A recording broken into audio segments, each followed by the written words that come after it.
الحمد للہ وکفی وسلام علی عبادہ الذین اصطفی اما بعد۔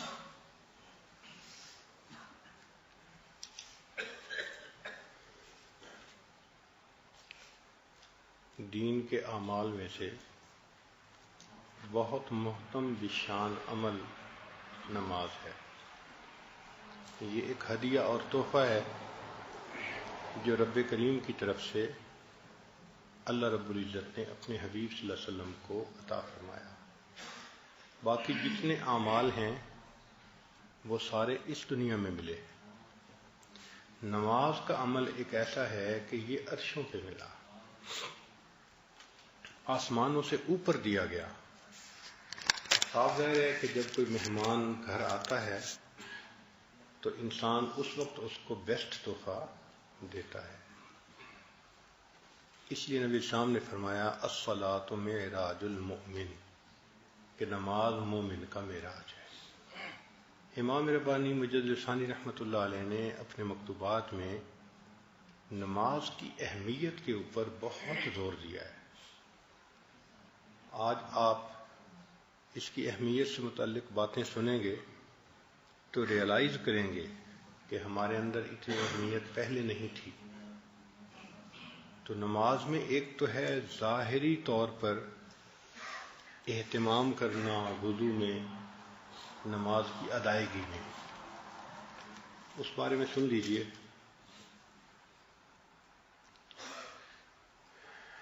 اعمال صالحہ کی بجا آوری کی رعایت میں سعی بلیغ فرمائیں،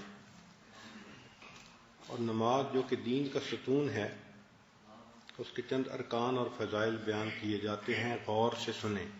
اول، کامل وضو کرنے کے سوا چارہ نہیں۔ ہر عضو کو 3 بار اہتمام و کمال دھونا چاہیے تاکہ سنت کے طریقے پر وضو ادا ہو۔ یعنی نماز کا اہتمام وضو سے شروع ہوتا ہے۔ جو چاہے کہ میں نماز اچھے طریقے سے ادا کروں تو اس کا سٹارٹ پوائنٹ کہاں سے ہوگا؟ وضو سے، کہ وضو کو انسان اچھے طریقے سے ہر عضو کو مل مل کے 3 دفعہ دھوئے، چونکہ یہ سنت ہے۔ اور سر کا مسح بالاستیعاب، یعنی سارے سر کا مسح کرنا چاہیے، اور کانوں اور گردن کے گرد مسح میں خوب احتیاط کرنی چاہیے، اور بائیں ہاتھ کی چھوٹی انگلی سے پاؤں کی انگلیوں کے نیچے کی طرف سے خلال کرنا لکھا ہے، یعنی اس کے ساتھ نیچے سے پاؤں کے تلوے کی طرف سے خلال کرنا چاہیے۔ اس کی رعایت رکھیں۔ مستحب کے بجا لانے کو معمولی نہ سمجھیں، چونکہ بہت سارے سالکین سمجھتے ہیں یہ تو مستحب ہی ہے نا، کوئی بات نہیں۔ فرماتے ہیں کہ مستحب کے بجا لانے کو معمولی نہ سمجھیں۔ مستحب حق جل و علا کے نزدیک پسندیدہ اور محبوب عمل ہے۔ تو مستحب کی یہی فضیلت کافی ہے کہ وہ اللہ کو پسندیدہ ہے۔ اگر تمام دنیا کے عوض اللہ تعالیٰ کا ایک پسندیدہ اور محبوب فعل معلوم ہو جائے اور اس کے مطابق عمل میسر ہو جائے تو غنیمت ہے۔ یعنی ساری دنیا قیمت میں دینی پڑے اور اس قیمت کے بدلے پتہ چلے کہ یہ عمل اللہ کو محبوب ہے، اور پھر وہ کرنے کی سعادت بھی مل جائے تو یہ سودا سستا ہے۔ اور ہمیں تو کچھ دیے بغیر پہلے ہی نبی علیہ السلام نے بتلا دیا کہ بھئی یہ عمل اللہ کو پسند ہے تو اس لیے کرنا چاہیے۔ اس کا بعین ہی یہی حکم ہے کہ کوئی چند خزف ریزوں یعنی ٹھیکروں سے نفیس جواہر خرید لے اور بے فائدہ جماد یعنی پتھر سے روح کو حاصل کر لے۔ یعنی کوئی بندہ چند پتھر دے کے کسی بندے کو خریدے تو کتنا سستا سودا ہے۔ جماد چند دادم جاں خریدم، بحمد اللہ کے ارزاں خریدم۔ اللہ کی تعریف کہ میں نے بہت سستا سودا کیا ہے۔ تو مستحب کی اہمیت بتا رہے ہیں کہ اس کو آپ لائٹ نہ لیں کہ جی مستحب بھی ہے نا، نہیں۔ مستحب کا معنی ہے ایک ایسا عمل جس کو اللہ نے پسند فرمایا. تو وہ فرماتے ہیں کہ پسندیدہ عمل کو سامنے رکھو تو دنیا بھر کی قیمت ادا کر دیں، اور ایک پسندیدہ عمل کا پتہ چل جائے اور اس پر عمل کی توفیق مل جائے تو یہ بہتر سودا ہے. تو اس لیے مستحبات کی رعایت کرنی چاہیے. کمال طہارت اور کامل وضو کے بعد نماز کا قصد کرنا چاہیے جو مومن کی معراج ہے. کوشش کرنی چاہیے کہ فرض نماز با جماعت ادا ہو، بلکہ امام کے ساتھ تکبیر اولی بھی ترک نہیں ہونی چاہیے، اور نماز کو مستحب وقت میں ادا کرنا چاہیے. قرات میں مسنون قرات کو مد نظر رکھنا چاہیے. رکوع سجود میں بھی طمانینت ضروری ہے کیونکہ فرض ہے. رکوع سجود میں طمانینت ضروری ہے.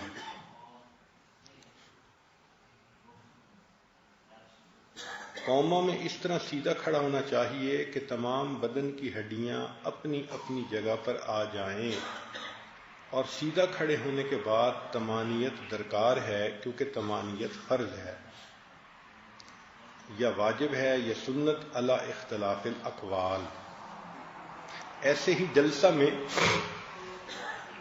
جو دو سجدوں کے درمیان ہے اچھی طرح بیٹھنے کے بعد اطمینان ضروری ہے. تو جلسہ میں بھی انسان بیٹھے. رکوع اور سجود کی کم سے کم تسبیحات 3 بار ہیں، جیسے سبحان ربی الاعلیٰ، سبحان ربی الاعلیٰ، سبحان، اور زیادہ سے زیادہ 7 بار یا 11 بار ہیں.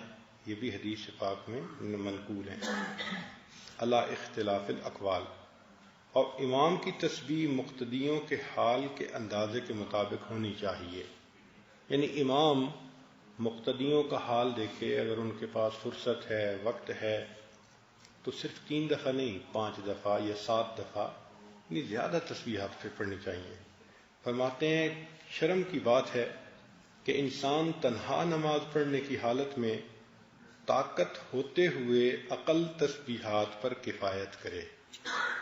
عقل 3 ہے، اور جو تنہا ہو اور ٹائم بھی ہو پھر 3 تسبیحات پڑھے تو فرماتے ہیں کہ یہ شرم کی بات ہے. ہماری تو عادت ہی 3 دفعہ پڑھنے کی ہے.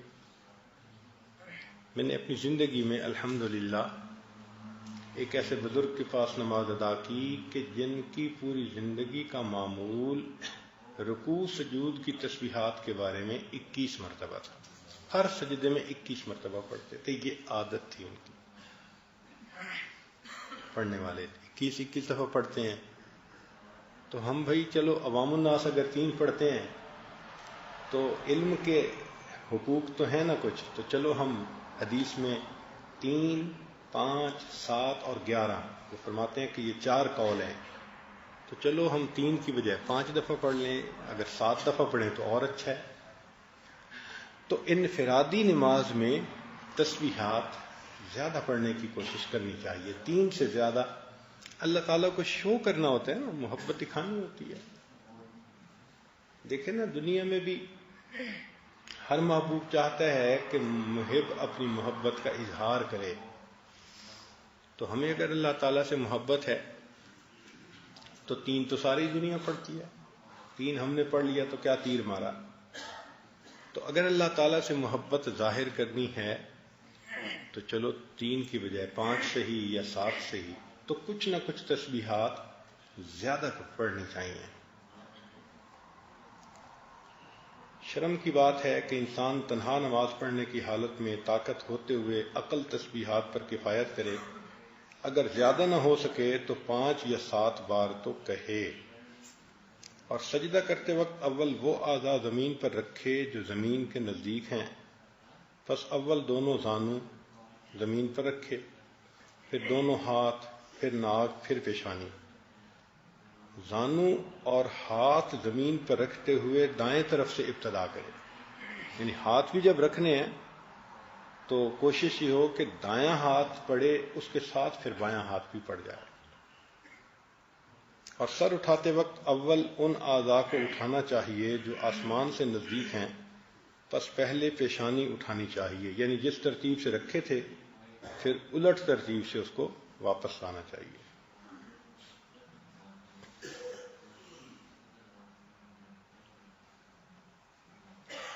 قیام کے وقت اپنی نظر کو سجدہ کی جگہ پر، یعنی جب قیام ہے، کھڑے ہیں، تو نظر سجدہ کی جگہ پر رہے. رکوع کے وقت اپنے پاؤں پر، سجدے میں ناک کی نوک پر، اور جلسہ کے وقت اپنے دونوں ہاتھوں پر یا اپنی گود کی طرف نظر رکھنی چاہیے. فرماتے ہیں جب نظر پراگندہ ہونے سے روک لی جائے اور مذکورہ جگہوں پر جما لی جائے تو سمجھ لینا چاہیے کہ نماز بجمعیت اور حضور دل کے ساتھ میسر ہو گئی اور خشوع کے ساتھ ادا ہو گئی. یہ عوام الناس کا لیول ہے کہ جس بندے نے طمانیت کے ساتھ رکوع، سجود، ارکان ادا کیے، تسبیحات بھی 5 دفعہ 7 دفعہ پڑھیں اور نظر بھی اپنی اس جگہ رکھی جہاں رکھنی چاہیے تھی، تو اب نماز پڑھنے والا بندہ دل میں یہ سوچے کہ میں نے نماز کو خشوع خضوع سے ادا کر دیا. ایسے ہی رکوع کے وقت دونوں ہاتھوں کی انگلیوں کو کھلا رکھنا اور سجود کے وقت انگلیوں کا ملانا سنت ہے، اس کو بھی مد نظر رکھے. انگلیوں کا کھلا رکھنا یا ملانا بے تقریب یا بے فائدہ نہیں. صاحب شرع نے اس میں کئی قسم کے فائدے ملاحظہ فرما کر اس پر عمل کیا. نیز نبی علیہ الصلوۃ والسلام کی مطابعت کے برابر کوئی اور بڑا فائدہ ہو نہیں سکتا. یعنی انگلیوں کو پوچھے جی کہ کھلا رکھنے میں یا بند کرنے میں کیا فائدہ ہے، تو اول تو بہت سارے فائدے ہیں، اور اگر وہ فائدے سمجھ میں نہ آئے تو کم سے کم یہ تو ہے نا کہ نبی علیہ السلام کی اتباع میں ایسا کر رہے ہیں. اس سے بڑا فائدہ کیا ہو سکتا ہے؟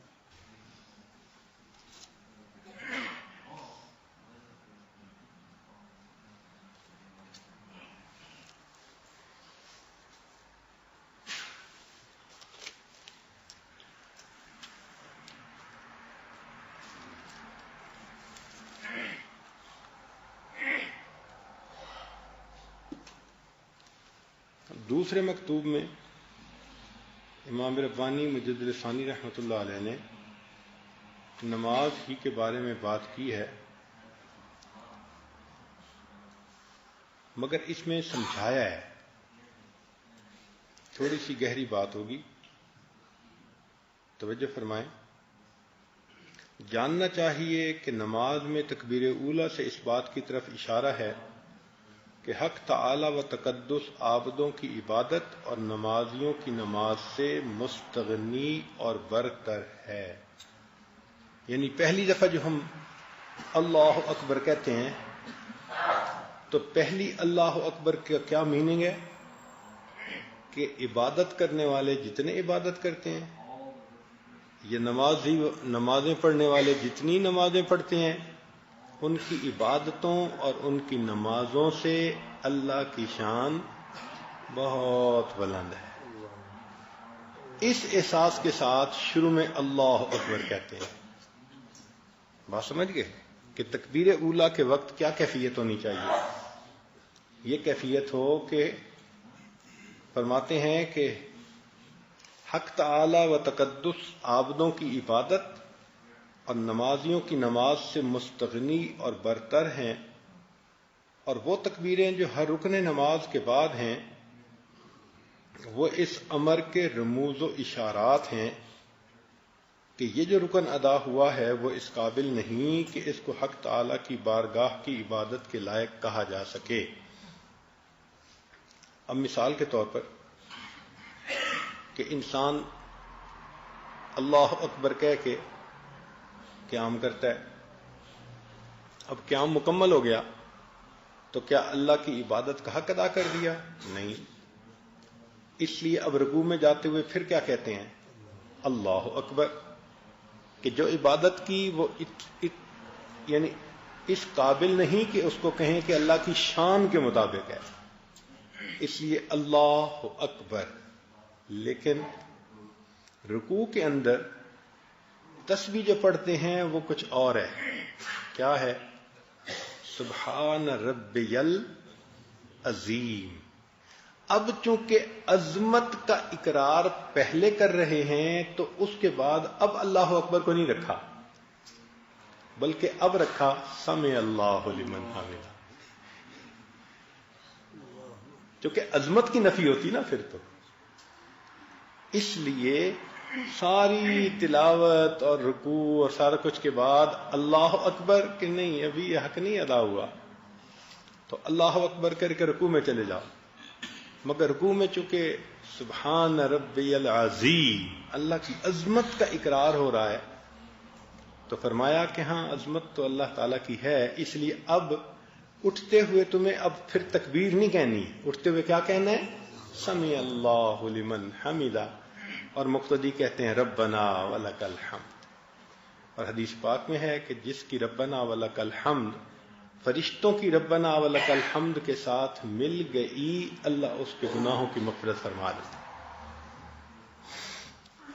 آگے فرما رہے ہیں کہ رکوع کی تسبیح سبحان ربی العظیم پاک ہے میرا پروردگار جو بڑی عظمت والا ہے. اس میں چونکہ تکبیر کے معنی ملحوظ ہیں، اس لیے رکوع کے آخر میں تکبیر کہنے کا حکم نہیں فرمایا گیا، بلکہ سمع اللہ لمن حمدہ یہ کہا گیا. برخلاف دونوں سجدوں کے کہ ان میں بھی اگرچہ تسبیحات ہیں کہ سجدے میں سبحان ربی الاعلی، مگر اس کے اول آخر تکبیر کہنے کا حکم فرمایا گیا کہ کسی کو یہ وہم نہ ہو کہ سجود میں چونکہ نہایت عاجزی، پستی، ذلت اور انکساری ہے، لہذا حق کے عبادت ادا ہو جاتا ہے. اس وہم کو دور کرنے کے لیے سجود کی تسبیح سبحان ربی الاعلی میں لفظ اعلی کو اختیار کیا اور تکبیر کی تکرار بھی مسنون ہوئی. اگر آپ غور کریں تو فقہا نے سبحان اللہ کہا کہ رکوع میں پڑھو سبحان ربی العظیم اور سجدے پڑھو سبحان ربی الاعلی. اگر آپ غور کریں تو دونوں امر کے صیغے کے ساتھ قرآن مجید میں موجود ہیں. فرمایا فسبح باسم ربک تو اب حکم ہے نا، اور سبح اسم ربک تو قرآن کا حکم ہے کہ تم یہ بھی پڑھو اور یہ بھی پڑھو. تو نبی علیہ الصلوۃ والسلام نے قرآن مجید کے حکم کو ایک کو رکوع میں پورا کر دکھایا، ایک کو سجدے میں پورا کر دکھایا. تو اس لیے ان تسبیحات کا پڑھنا بھی منشاء خداوندی ہے.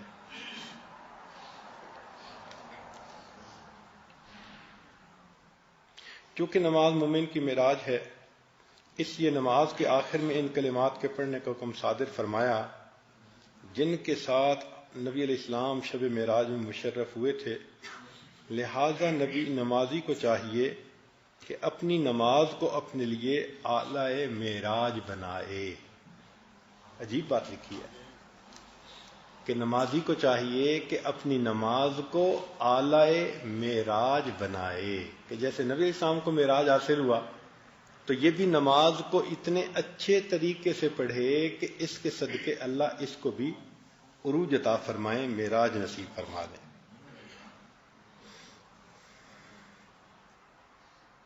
اور نماز ہی میں انتہائی قرب خداوندی ڈھونڈے.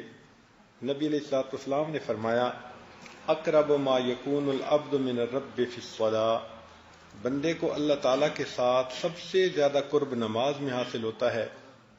اور نمازی اللہ تعالیٰ شانہ سے مناجات کرنے والا اور نماز کے ادا کرتے وقت حق تعالیٰ کی عظمت و جلال کا مشاہدہ کرنے والا ہوتا ہے، اور حق تعالیٰ کا رعب و ہیبت اس پر چھا جاتا ہے.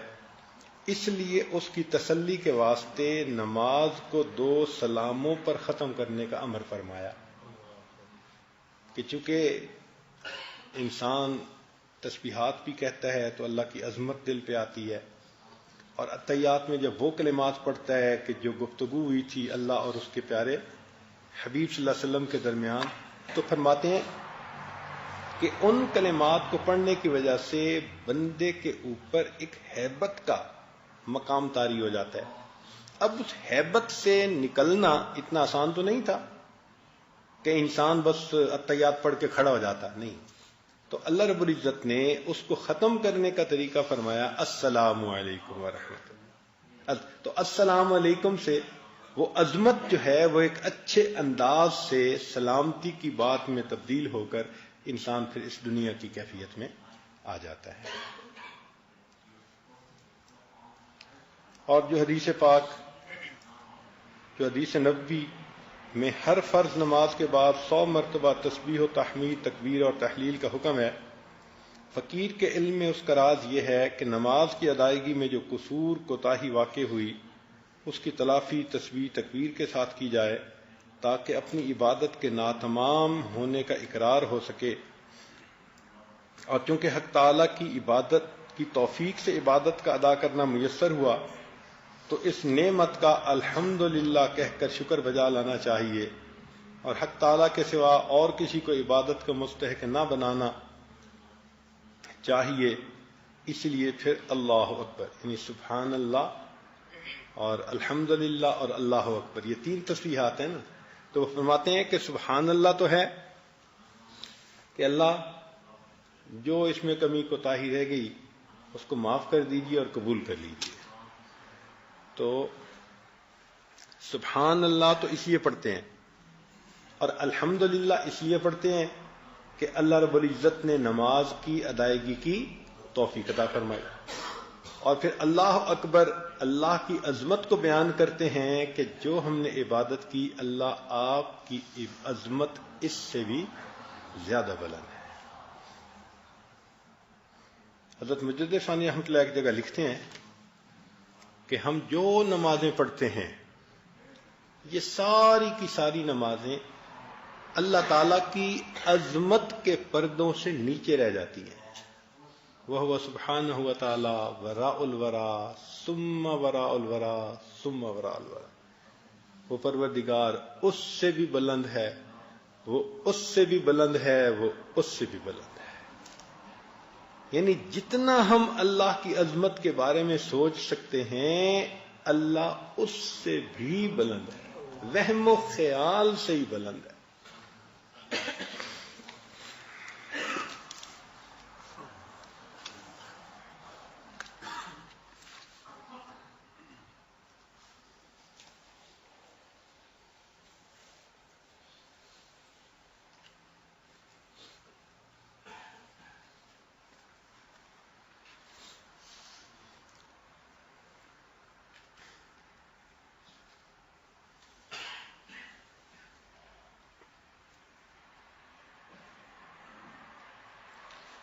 یہاں پر ایک اور بات فرماتے ہیں کہ مومن کے اوپر نماز میں جو تجلی وارد ہوتی ہے وہ سلام پھیرنے کے بعد فوراً ختم نہیں ہوتی.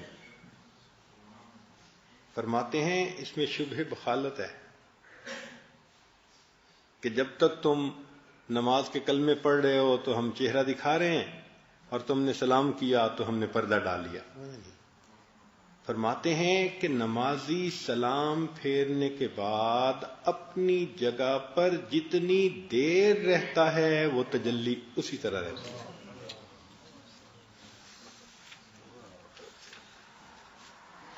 اب ذرا سنیے کیا فرماتے ہیں. آپ نے لکھا ہے کہ اکثر اوقات بنسبت یہ نسبت نماز میں وارد ہوتی ہے، یعنی یہ جو یادداشت کی نسبت ہے اس کا غلبہ نماز میں ہوتا ہے.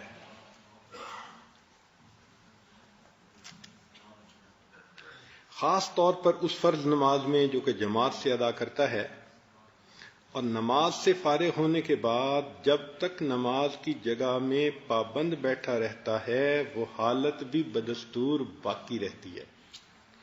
اس کے بعد پوشیدہ ہو جاتی ہے.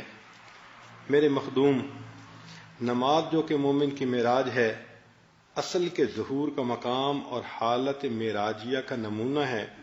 حدیث الساجد یسجد علی قدمی اللہ، سجدہ کرنے والا اللہ تعالیٰ کے قدموں پہ سجدہ کر رہا ہوتا ہے، بس اس کی طلب و شوق کرنا چاہیے۔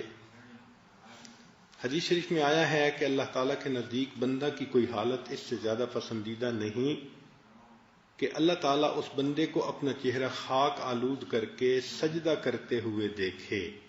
یہ سب سے پسندیدہ حالت ہے بندے کی۔ حدیث شریف میں آیا ہے کہ جب بندہ اپنی نماز میں داخل ہوتا ہے تو اللہ تعالیٰ اپنی ذات سے اس کی طرف متوجہ ہوتا ہے، پس اس بندہ سے رخ نہیں پھیرتا یہاں تک کہ وہ بندہ اپنا رخ نہ پھیر لے۔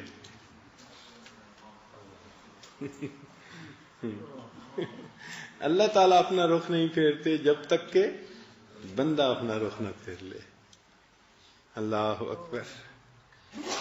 اور ہم چونکہ ان معارف سے واقف نہیں ہیں تو ہمارا حال ہے کہ بس گھر سے آئے، ابھی 3 منٹ ہیں اور جوتوں کی جگہ پر کھڑے ہو گئے، تو جوتوں میں کھڑے ہو کے گھڑی بھی دیکھتے ہیں کہ یہ بھی 3 منٹ ہیں، اور وہیں حالات حاضرہ کی باتیں اور کارگزاریاں اور اس طرح کی باتیں۔ مسجد میں نماز کے وقت سے پہلے داخل ہونے والی عادت ختم ہوتی جا رہی ہے۔ یہ ایک سنت ہے کہ انسان نماز کے انتظار میں بیٹھے۔ یہ سنت پر عمل آج بہت کم ہو گیا ہے۔ تو یہ بات ذہن میں رکھیں کہ مومن کو چاہیے، سالک کو چاہیے کہ وقت سے پہلے صف میں مصلی کی جگہ پر آ کر بیٹھنے کی عادت ڈالے۔ وقت سے پہلے مصلی پہ آ کے بیٹھنے کی، دیکھیں جب کسی سخی کے دروازے سے کچھ ملنا ہوتا ہے نا تو فقیر کوشش کرتے ہیں کہ میں سب سے پہلے جا کے بیٹھوں، کیونکہ سب سے پہلے جا کے بیٹھنے والا زیادہ اپنی احتیاط شو کر رہا ہوتا ہے۔ تو ہم بھی اگر مسجد میں کچھ وقت پہلے آ کے بیٹھیں تو ہم اپنی زیادہ احتیاط اللہ کے سامنے شو کریں گے۔ تو نماز سے پہلے آنا اور مسجد میں بیٹھنا یہ اللہ سے محبت کی علامت ہے۔ یہ نقطے کی ایک بات ہے، امید ہے اس پر ذرا غور کریں گے۔ نماز سے کچھ وقت پہلے، جماعت سے کچھ وقت پہلے، 5 منٹ، 7 منٹ، 10 منٹ، جتنا وقت ہے، تو نماز سے کچھ وقت پہلے آ کر جگہ پر بیٹھنا یہ کس کی نشانی ہے؟ اللہ سے محبت کی نشانی ہے۔ اور نماز پڑھنے کے بعد کچھ دیر بیٹھ کر تسبیحات کرنا، دعا مانگنا اور کچھ دیر کے بعد جانا، یہ اس بات کی علامت ہے کہ اللہ مجھے آپ سے وحشت نہیں ہے، اللہ مجھے آپ سے، اور جو وحشت ہوتی ہے السلام علیکم ورحمۃ اللہ، السلام، اور گئے۔ آج کل بہت ساری جگہوں پہ آپ یہی دیکھیں گے کہ امام صاحب نے جب اللہ اکبر کہی تو پیچھے ایک صف، اور امام نے سلام پھیرا تو ماشاء اللہ 4-5 صفیں۔ اس کا مطلب یہ کہ ایک صف والے تھے جنہوں نے یہ شو کیا کہ اللہ ہمیں آپ سے محبت ہے، کیونکہ آپ سے ملاقات کا وقت ہے تو ہم پہلے آ کے بیٹھ رہے ہیں، ہم آپ سے محبت کرتے ہیں نا، تو اظہار محبت کر رہے ہیں۔ اور باقی جو 4 صفیں تھیں وہ عین موقع پہ آئے۔ اور پھر اس کے بعد ہوتا کیا ہے کہ جو مقتدی سلام پھیرتا جاتا ہے وہ بغیر کسی اور کلمہ کے پڑھے اٹھ کے چلنا شروع کر دیتا ہے۔ ہم نے بہت سارے عرب ملکوں میں یہ عادت دیکھی ہے۔ آپ جدہ میں دیکھیں، دبئی میں دیکھیں، جب امام شروع میں نماز پڑھے گا تو ایک صف، نماز پڑھنے والے ہیں کتنے ہیں؟ 5-6 صفوں کے برابر ہیں، مگر اللہ سے محبت کا اظہار کرنے والے کتنے پہلے آئے؟ ایک صف والے، اور باقی دوران نماز. اور نماز پڑھنے کے بعد پھر ذرا غور کریں کہ اب کون آیت الکرسی پڑھتا ہے، کون ادعیہ مسنونہ پڑھتے ہیں، تسبیحات فاطمہ پڑھتے ہیں، نماز کے بعد دعا مانگتے ہیں.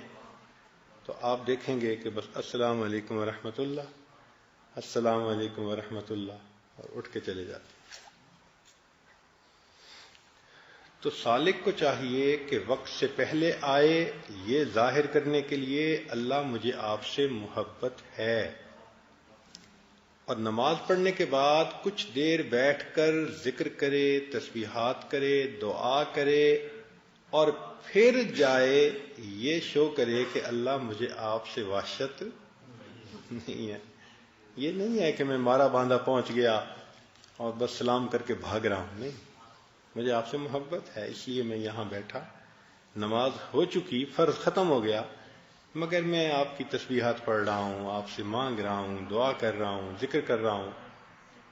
تو نماز سے پہلے بھی کچھ وقت رہنا چاہیے اور نماز کے بعد بھی کچھ وقت بیٹھنا چاہیے. ہاں، تقاضا ہو تو وہ الگ بات ہے. کسی بندے کو اگر تقاضا ہو تو تقاضے کی وجہ سے وہ اگر جلدی اٹھ کے چلا جائے تو وہ الگ بات ہے. مگر مسئلہ تو یہ کہ ہمیں کام بھی کوئی نہیں ہوتا، اور پھر ہم تسبیحات فاطمہ اور سب چیزیں چھوڑ کے باہر نکل آتے ہیں، تو یہ چیز مناسب نہیں ہے.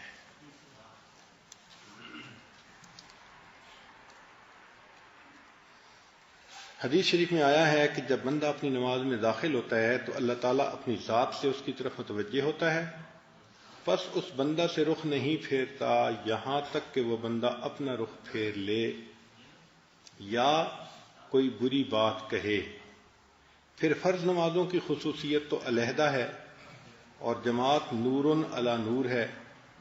نبی علیہ الصلوۃ والسلام نے ارشاد فرمایا، بے شک ان لوگوں کے لیے جو اندھیروں میں مسجد کی طرف جاتے ہیں، قیامت کے روز ایک بلند نور کے ساتھ روشنی کرے گا. حدیث شریف میں ہے کہ اندھیروں میں مساجد کی طرف چلنے والے وہی لوگ ہیں جو اللہ تعالیٰ کی رحمت میں داخل ہونے والے ہیں.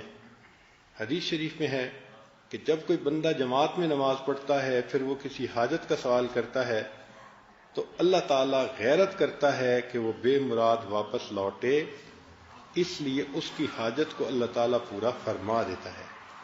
حدیث شریف میں ہے کسی شخص کا اپنے گھر میں نماز پڑھنے کا ثواب ایک نماز کے برابر ہے، اور محلے کی مسجد میں نماز پڑھنا 25 نمازوں کے برابر ہے، اور جامع مسجد میں نماز پڑھنا 500 نمازوں کے برابر ہے.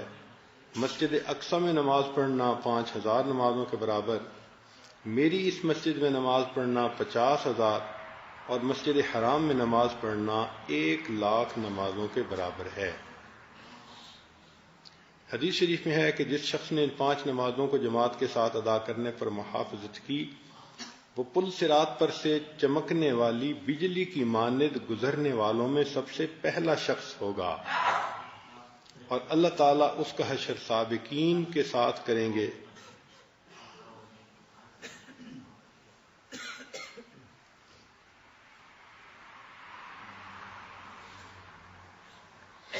حدیث شریف میں ہے کہ تم میں سے جو شخص وضو کرتا ہے پس اچھی طرح وضو کرتا ہے اور اس کو پوری طرح کرتا ہے، پھر وہ مسجد میں آتا ہے، اس کا مقصد نماز کے سوا اور کچھ نہیں ہوتا، تو اللہ تعالیٰ اس کو خوشخبری دیتا ہے جیسے کہ ان لوگوں کو جن کا کوئی آدمی گم ہو گیا ہو اپنے غائب کے آ جانے سے خوشی ہوتی ہے، ایسے نماز پڑھنے والے کے نماز پڑھنے پر اللہ تعالیٰ بندے سے اس طرح خوش ہو جاتے ہیں.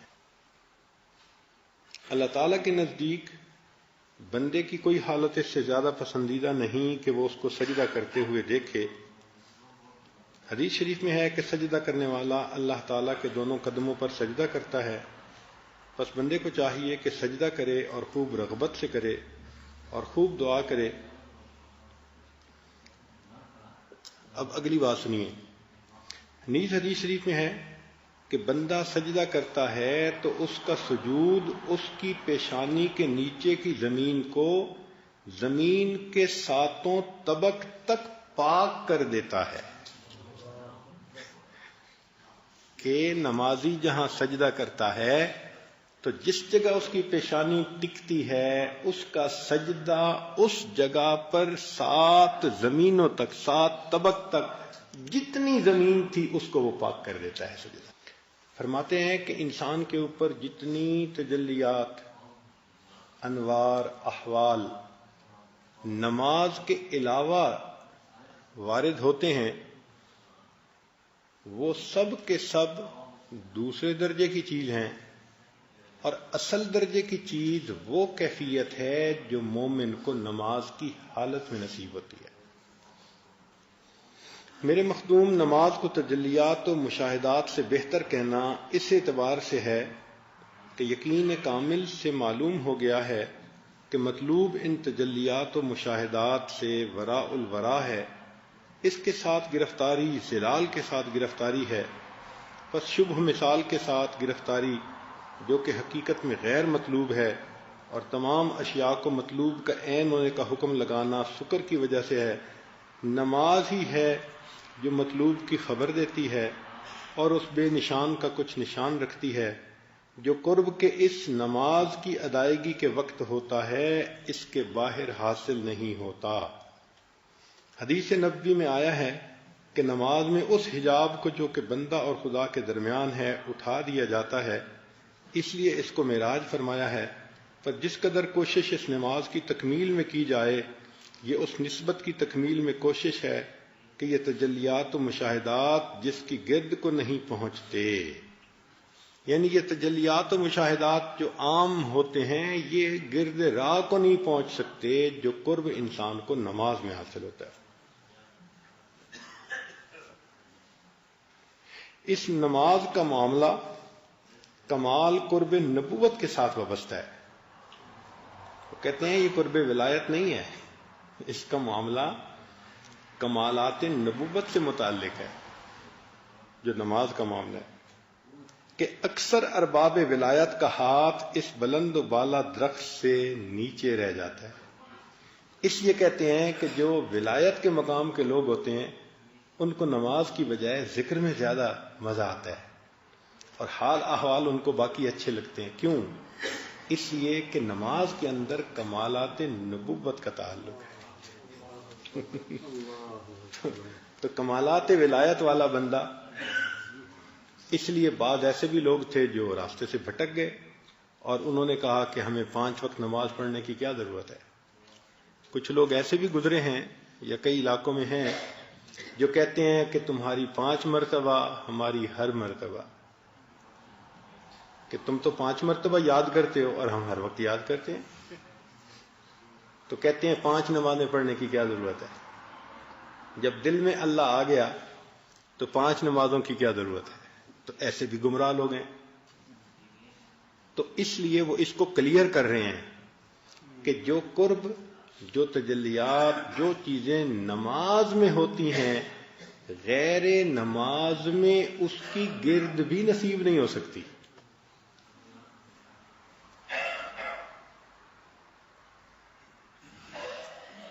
اکثر ارباب ولایت کا ہاتھ اس بلند و بالا درخت سے کوتا ہے،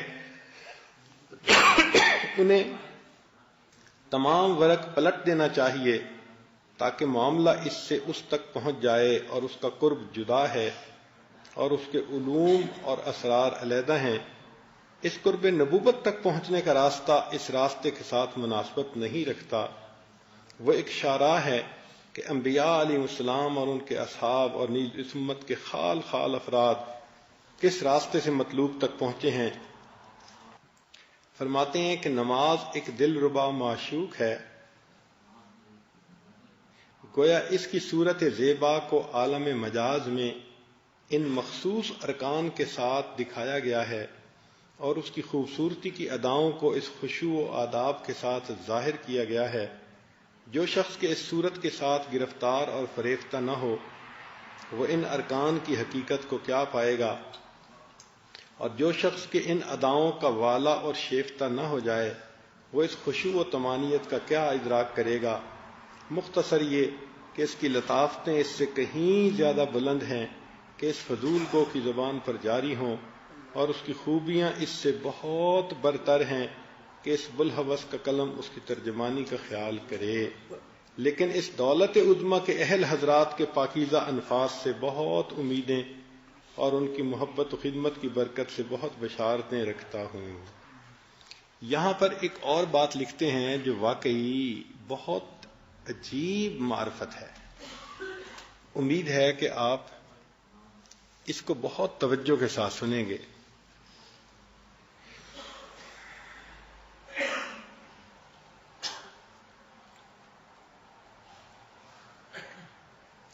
یہ بات متحقق ہو گئی ہے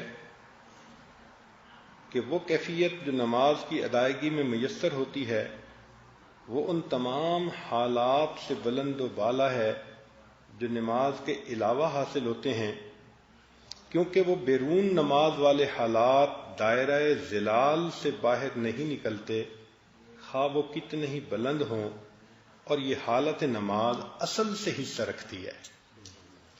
تو امام ربانی مجلس فرماتے ہیں کہ نماز کے علاوہ جتنے ہمیں احوال، کیفیات، تجلیات، مشاہدات ہوتے ہیں وہ ظلال سے تعلق رکھتے ہیں، اور نماز کے اندر کی جو کیفیت ہے وہ اصل سے تعلق رکھتی ہے۔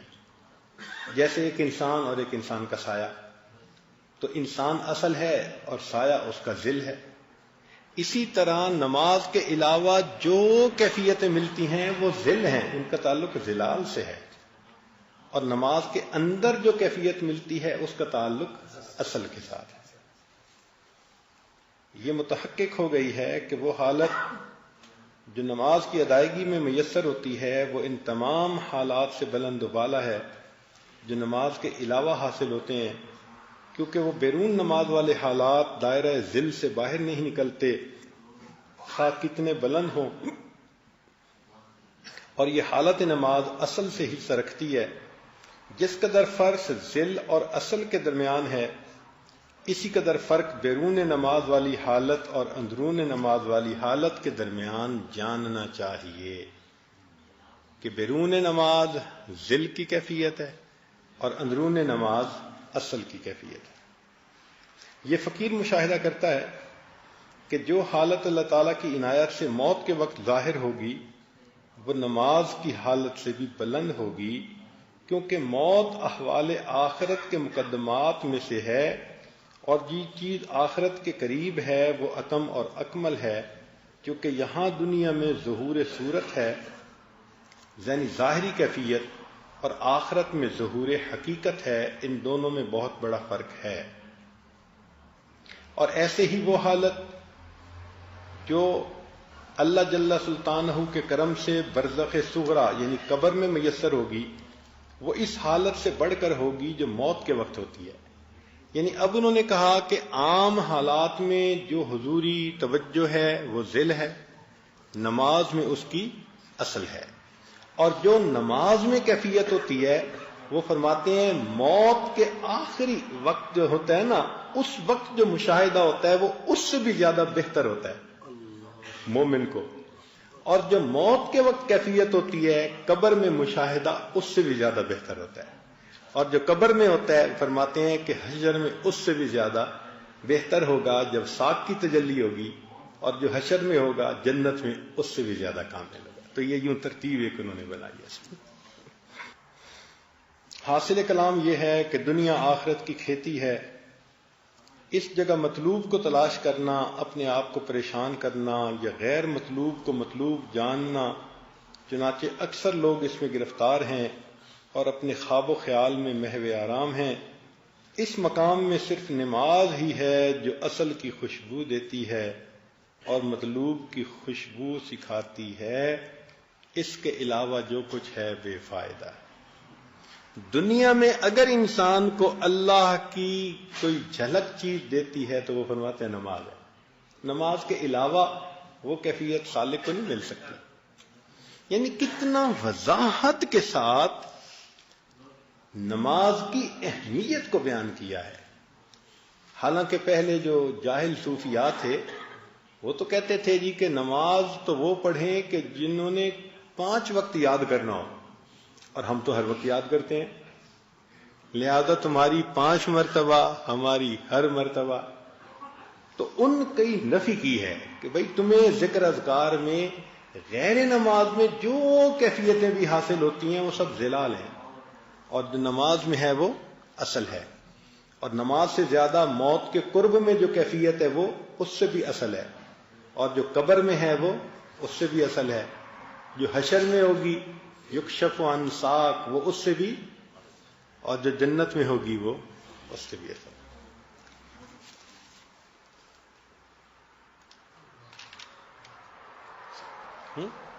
آخری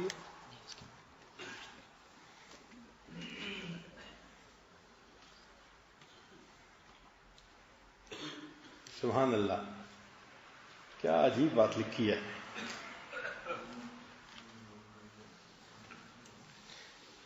فرماتے ہیں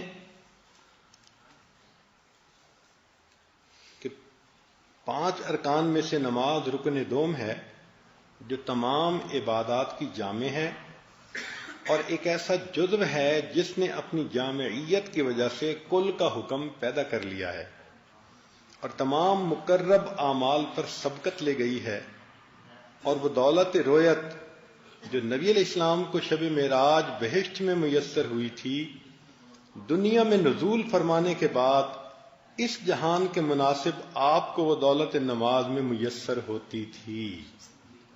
یعنی نبی علیہ السلام کو معراج میں جو جنت میں دیدار ہوا، تو جب آپ وہاں سے تشریف لائے تو اب دنیا میں اس جو رویت نصیب ہوئی تھی اس کی نشانی کہاں ملے، تو اس کی یاد کے طور پر اللہ نے اپنی نماز عطا فرمائی کہ تم نماز پڑھو گے تو تمہیں اس کی قرب کی ایک کیفیت ملے گی۔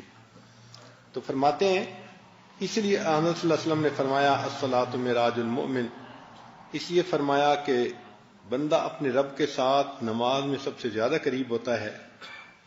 اب ذرا سنیے گا، آپ علیہ السلام کے قابل تابعداروں کو بھی اس جہان میں اس دولت کا بہت سا حصہ نماز میں حاصل ہے۔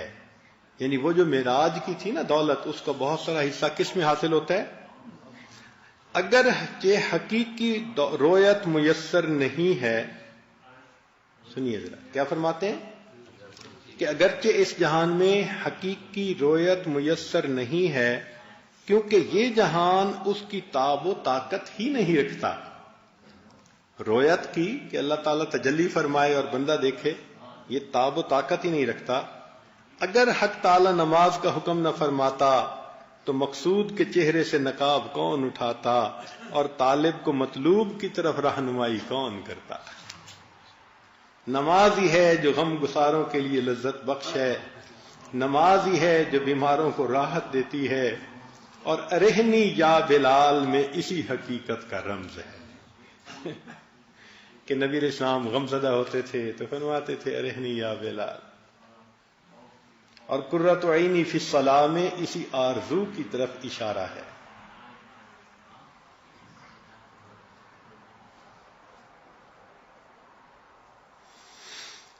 آگے فرماتے ہیں وہ ذوق و مواجید، علوم و معارف، احوال و مقامات، انوار و الوان، تلوینات و تمکینات، بے قراری و اطمینان، تجلیات متکیفہ و غیر متکیفہ، اور ظہورات متلونہ و غیر متلونہ، ان میں سے جو کچھ نماز کے علاوہ اوقات میں میسر ہوں اور نماز کی حقیقت سے آگاہی کے بغیر ظاہر ہوں، ان سب کا منشا ظلال ہے، وہ ذل سے تعلق رکھتے ہیں بلکہ وہم و خیال سے پیدا ہوئے ہیں۔ نمازی جو نماز کی حقیقت سے آگاہ ہے، نماز کی ادائیگی کے وقت گویا عالم دنیا سے باہر نکل جاتا ہے اور عالم آخرت میں پہنچ جاتا ہے، لہذا وہ اس وقت اس دولت سے جو آخرت کے ساتھ مخصوص ہے حصہ حاصل کر لیتا ہے اور اصل سے ذلیت کی آمیزش کے بغیر فائدہ اٹھاتا ہے، کیونکہ عالم دنیا کمالات ذلی تک محدود ہے اور وہ معاملہ جو ذلال سے باہر ہے آخرت کے ساتھ مخصوص ہے۔ پس معراج سے چارہ نہ ہوگا، اور وہ مومنوں کے حق میں نماز ہے، اور یہ دولت اس امت کے ساتھ مخصوص ہے جو اپنے پیغمبر اسلام کی مطابعت کے سبب جو شب معراج میں دنیا سے آخرت میں تشریف لے گئے اور بہشت میں پہنچ کر اللہ تعالیٰ کی رویت کی دولت سے مشرف ہوئے، لہذا یہ امت بھی اس کمال کے ساتھ مشرف اور اس سعادت سے فیض یاب ہوئی۔ اللہ نے اپنے حبیب صلی اللہ علیہ وسلم کو جو وہ نعمت دی تھی، تو وہ نعمت کا کچھ حصہ اللہ نے امت کو نماز کی کیفیت میں عطا فرما دیا۔ اس گروہ میں سے بعض لوگ جن کو نماز کی حقیقت سے آگاہی حاصل نہیں ہوئی، یعنی صوفیاء میں سے کچھ ایسے بھی لوگ جو نماز کی کیفیت سے آگاہ نہیں اور اس کے مخصوص کمالات پر اطلاع نہیں بخشی گئی، انہوں نے اپنے امراض کا علاج دوسرے امور میں تلاش کیا اور اپنی مرادوں کا حاصل دوسری چیزوں پر وابستہ جانا، بلکہ ان میں سے ایک گروہ نے نماز کو بے فائدہ سمجھ کر وصول اللہ کی بنیاد نماز کے علاوہ اور عبادات پر رکھی، روزہ کو نماز سے افضل جانا۔ اس قسم کی باتیں اہل سکر کے احوال میں سے ہیں۔ ایسی باتیں حقیقت نماز سے عدم آگاہی اور بے خبری کی وجہ سے ہیں، بلکہ اس طائفہ صوفیاء کی ایک کثیر جماعت نے اپنے اضطراب و بے قراری کی تسکین کو سماع و نغمہ اور وجد و تواجد میں تلاش کیا اور اپنے مطلوب کو نغمہ کے پردوں میں مطالعہ کیا اور رقص و رقاصی کو اپنا مسلک بنا لیا، حالانکہ انہوں نے سنا ہوگا ما جعل اللہ فی الحرام شفا، اللہ نے حرام چیز میں شفا نہیں رکھی۔ اگر نماز کے کمالات کی کچھ بھی حقیقت ان پر منکشف ہو جاتی تو وہ ہرگز سماع اور نغمہ کا دم نہ بھرتے اور وجد و تواجد کو یاد نہ کرتے۔ سبحان اللہ، کیا عجیب بات کہی کہ اگر وہ حضرات نماز کے کمالات سے واقف ہو جاتے تو پھر شعر و اشعار اور ان چیزوں کے پیچھے لگ کر اطمینان ڈھونڈنے کی بجائے نماز میں اس اطمینان کو حاصل کرتے۔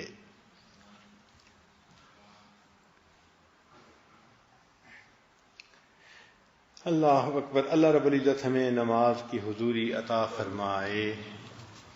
اور ہے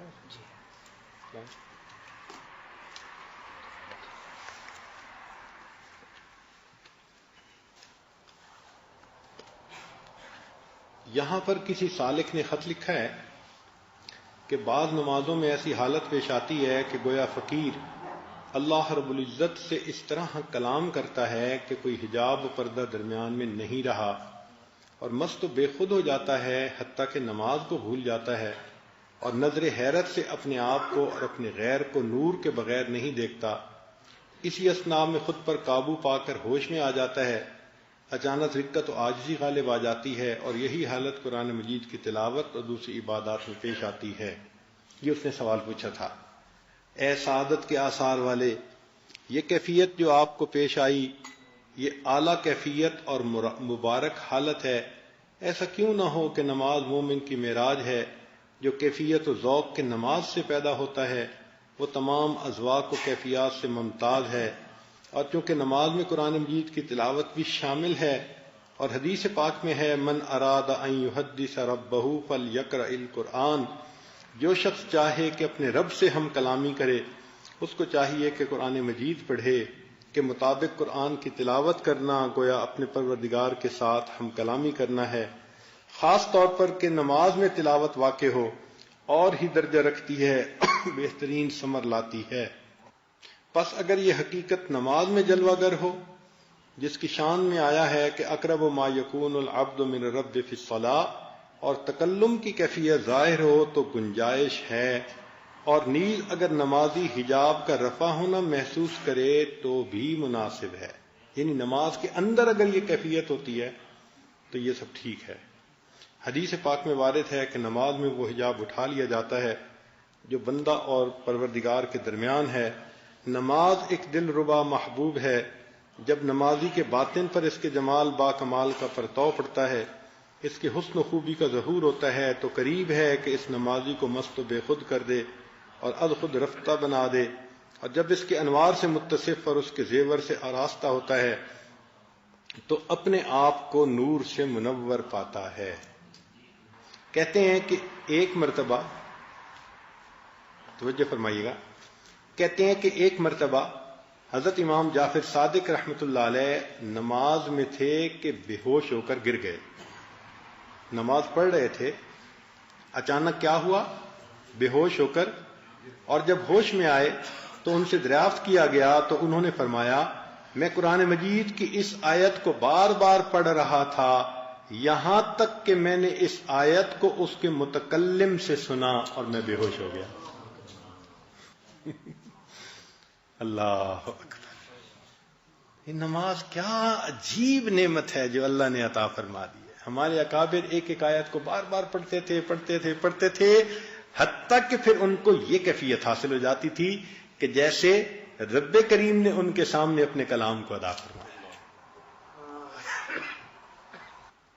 آپ نے لکھا تھا کہ نماز میں ایک ایسی حالت رونما ہوتی ہے کہ حجاب درمیان سے اٹھ جاتا ہے اور جس رکن کو ادا کرتا ہے پھر دوسرے رکن پر لوٹنے کا ذوق نہیں ہوتا اور غیر کا خیال ہرگز دل میں نہیں گزرتا اور اس وقت بہت زیادہ خوف پیدا ہو جاتا ہے اور اپنے آپ کو خس و خاشاک کی مانند بھی نہیں پاتا. آپ جان لیں کہ حدیث شریف میں آیا ہے کہ نماز کی حالت میں وہ حجاب اٹھا دیا جاتا ہے جو نمازی اور اس کے پروردگار کے درمیان ہوتا ہے. اور ہمارے حضرت علی مجدد ثانی رحمۃ اللہ علیہ نے لکھا ہے کہ یہ حجاب کا دور ہونا منتہی کی نماز کے ساتھ مخصوص ہے. یہ جو حجاب اٹھتا ہے یہ ہر بندے کی نماز سے نہیں اٹھتا، چونکہ وہ نماز تو اس درجے کی ہوتی نہیں ہے. ہم تو نماز میں بھی دنیا کی باتیں سوچ رہے ہوتے ہیں تو وہاں تھوڑا حجاب ہٹائیں گے.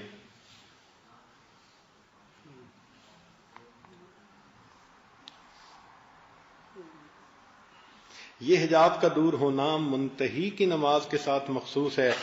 اس نعمت عظمیٰ پر اللہ کا شکر بجا لائیں اور اس کی کیفیت کے زیادہ ہونے پر کوشش کریں.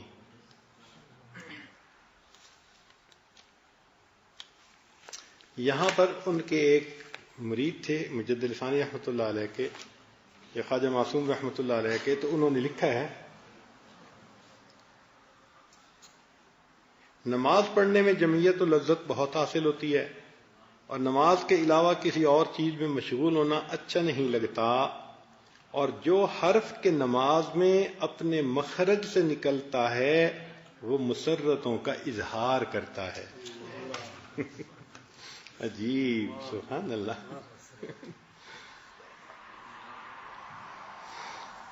سبحان اللہ. جنہوں نے اپنی نمازوں کو بنایا ہے پھر وہ انجوائے کرتے ہیں نمازوں کو. نماز پڑھنے میں جمعیت و لذت بہت حاصل ہوتی ہے، نماز کے علاوہ کسی اور چیز میں مشغول ہونا اچھا نہیں لگتا، اور جو حرف کے نماز میں اپنے مخرج سے نکلتا ہے وہ مسرتوں کا اظہار کرتا ہے. وہ اس وقت میں اس حقیر کو گویا ایک جگہ سے دوسری جگہ لے جاتا ہے. اس بات نے بہت مسرور کیا اور باطنی لذتیں بخشیں. یہ آج کی اس مجلس کی آخری عبارت ہے، مگر اس میں ایک خاص نکتہ ہے، تو یہ عاجز چاہتا ہے کہ آپ اس کو بہت ہی توجہ کے ساتھ سنیں. فرماتے ہیں کہ ابتداً مبتدی کو نفلی نمازوں کے ادا کرنے میں لذت بخشتے ہیں. ابتداً جو سالک ہوتا ہے، مبتدی ہم جیسا، تو اس کو نفلوں کے پڑھنے میں بہت مزہ آتا ہے. تو مبتدی کو ابتدا میں نفلوں کے پڑھنے میں لذت بخشتے ہیں. بعد اذان نہایت النہایت میں پہنچ کر لذت کی یہ کیفیت فرضوں کی ادائیگی سے متعلق ہو جاتی ہے اور بندہ اپنے نوافل کے ادا کرنے میں اپنے آپ کو بیکار جانتا ہے. اس کے نزدیک فرضوں کو ادا کرنا بڑا اہم کام ہو جاتا ہے. کہ مبتدی حضرات کو تو نفلوں میں لذت بخشتے ہیں تو وہ اشراق اور چاشت اور تہجد اور اوابین وہ فرماتے ہیں، لیکن جو نہایت النہایت میں پہنچتے ہیں ان کو جو مزہ فرض نماز میں دیتے ہیں پھر نفلوں کی لذت اس کے سامنے کوئی حیثیت ہی نہیں رکھتی. جاننا چاہیے کہ وہ لذت جو عین نماز کی حالت میں حاصل ہوتی ہے اس میں نفس کا کچھ بھی فائدہ نہیں، بلکہ عین اس لذت کے وقت نفس نالا و فغاں میں ہوتا ہے. سبحان اللہ، کیا بلند مرتبہ ہے. ہم جیسے بلحوث اس قسم کی باتوں کو کیا سمجھیں اور نیز جان